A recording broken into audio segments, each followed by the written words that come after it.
அனைவருக்கும் வணக்கம். இப்போ நம்ம எலக்ட்ரோஸ்டாட்டிக்ஸில் what is the effect of dielectric in capacitor அதை பார்க்க போகிறோம். எப்போவுமே நான் ஏற்கனவே சொன்ன மாதிரி ஒரு கொஸ்டின் பார்க்குறதுக்கு முன்னாடி அந்த கொஸ்டினுக்கு நம்ம என்னென்ன ப்ரீவியஸாக தெரிஞ்சு வச்சுருக்கணும் அது அப்படிங்கிறத இப்போ பார்த்துருவோம். இப்போ கெப்பாசிட்டி என்ன, கெப்பாசிட்டர் ஆஃப் கெப்பாசிட்டிக்கு என்ன formula, epsilon naught a by D.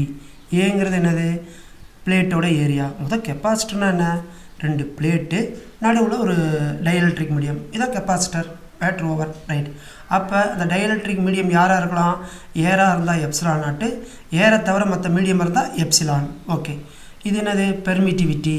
Permittivity in air, permittivity in medium. நீங்கள் மேக்னட்டோஸ்டாட்டிக்ஸில் படிப்பீங்க பெர்மியபிலிட்டின்னு, அங்கே மியூன்னு படிப்பீங்க, இங்கே பெர்மிட்டிவிட்டின்னு படிக்கிறீங்க. இது எப்படி சார் கன்ஃபியூஸ் ஆகுதுன்னா, நம்ம படிக்கிறது எலக்ட்ரோஸ்டாட்டிக்ஸ், ஈல ஆரம்பிக்குதா, அதனால் பெர்மிட்டிவிட்டி அப்படின்னு சொல்லிடுங்க.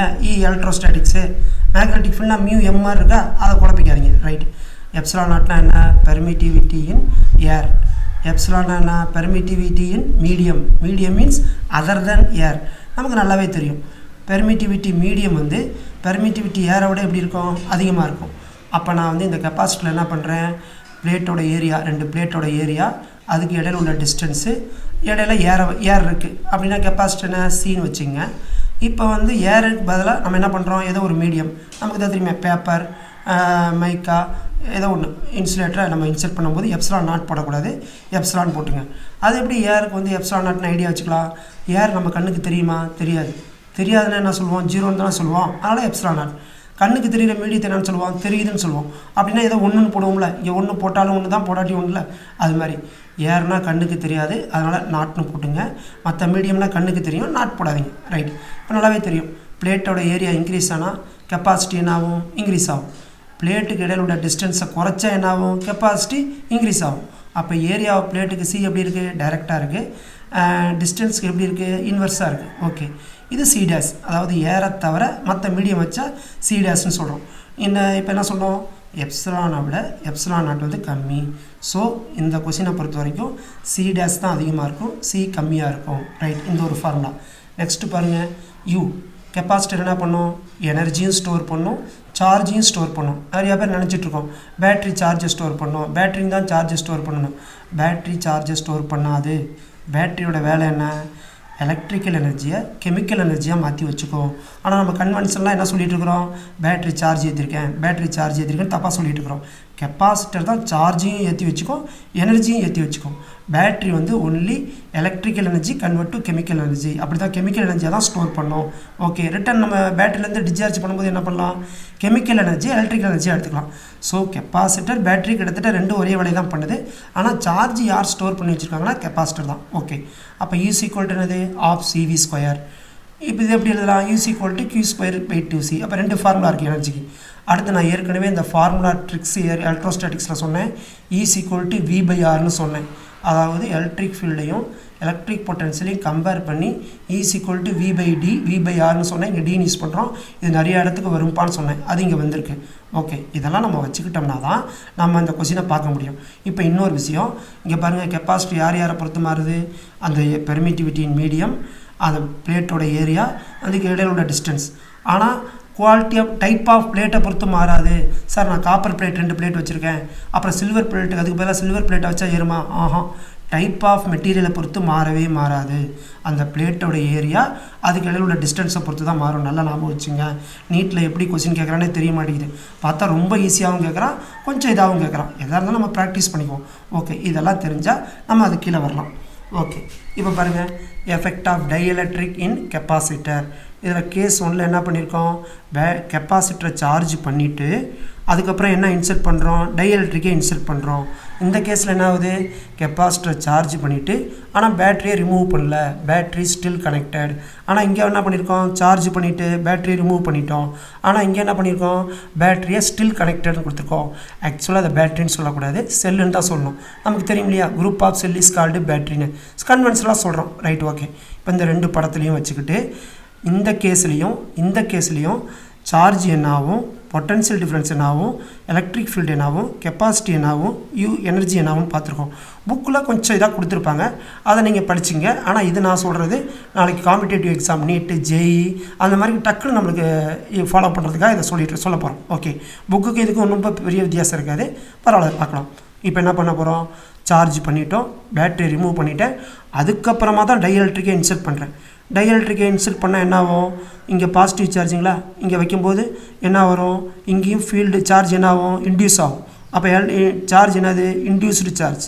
ஓகேவா, அப்போ இது ப்ளஸ்னால் இது என்ன வரும், இன்டியூஸில் என்ன ஆகும், பொலாரிட்டி மாறும்ல. அப்போ இது ப்ளஸ்னால் என்ன ஆகும், மைனஸு, இது மைனஸ்னால் இது ப்ளஸ்ஸு.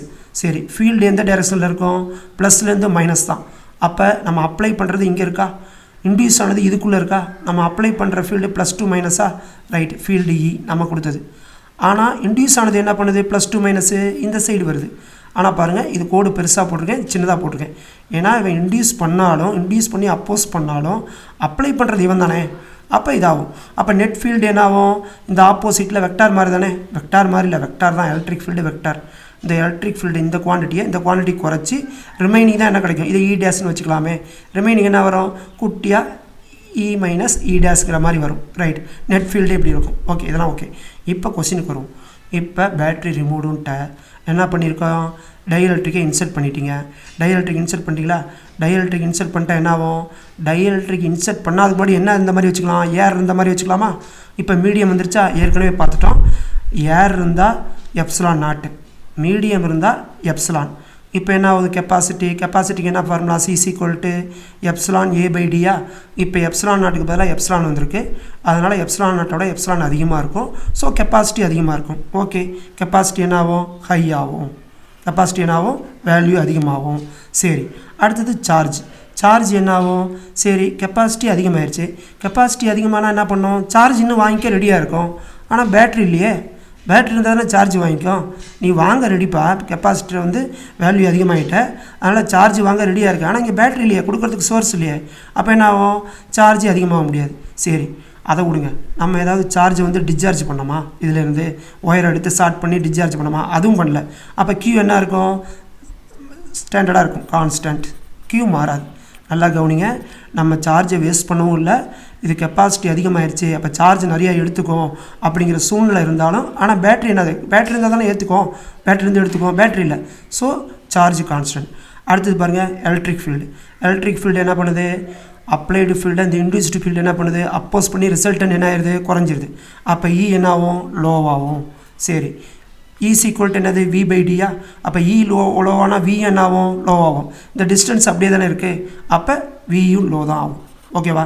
நெக்ஸ்ட் எனர்ஜிக்கு என்ன ஃபார்முலா சொன்னோம், ஆஃப் CV². எனர்ஜிக்கு என்ன ஃபார்முலா, இதுக்கு மட்டும் ஃபார்முலா எழுதிடலாம். Again half CV².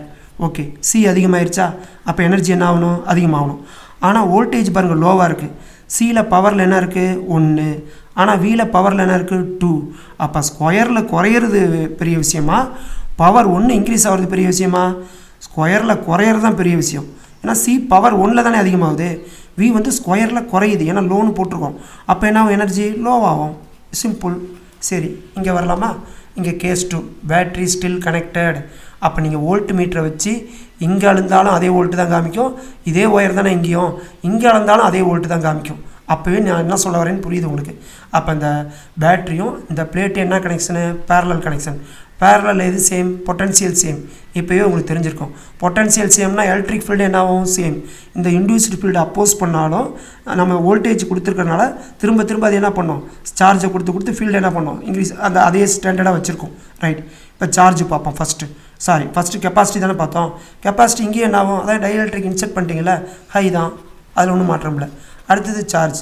போன தடவை என்ன சொன்னோம், கெப்பாசிட்டியோட வேல்யூ அதிகமாகிடுச்சு, சார்ஜ் ஏற்றுக்க ரெடியாக இருக்குது. ஆனால் என்ன இல்லை, பேட்ரி இல்லை. ஆனால் இப்போ என்ன இருக்குது, பேட்ரி இருக்குது. அப்போ சார்ஜ் என்ன ஆகும், எடுத்துக்கும், அப்போ இன்க்ரீஸ் ஆகும். சார்ஜ் வந்து என்ன ஆகும், இன்க்ரீஸ் ஆகும். ரைட், நெக்ஸ்ட்டு பொட்டன்ஷியல் தான். இது என்ன, பேட்ரி தான் கனெக்ஷனில் இருக்குது.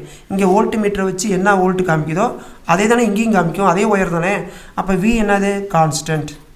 ஓகே, V கான்ஸ்டன்ட்னா E என்னாவது, கான்ஸ்டன்ட். ஃபார்முலா என்ன, E V/D. அப்போ V என்னது, கான்ஸ்டன்ட். சாரி, Eயும் கான்ஸ்டன்ட். Last energy.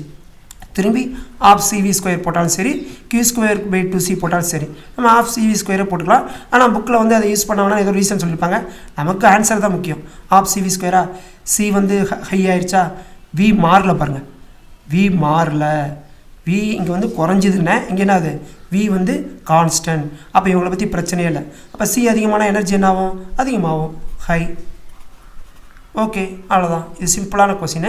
இதை வச்சு சம்மு கேட்பாங்க, நீங்கள் பார்த்துங்க. All the best.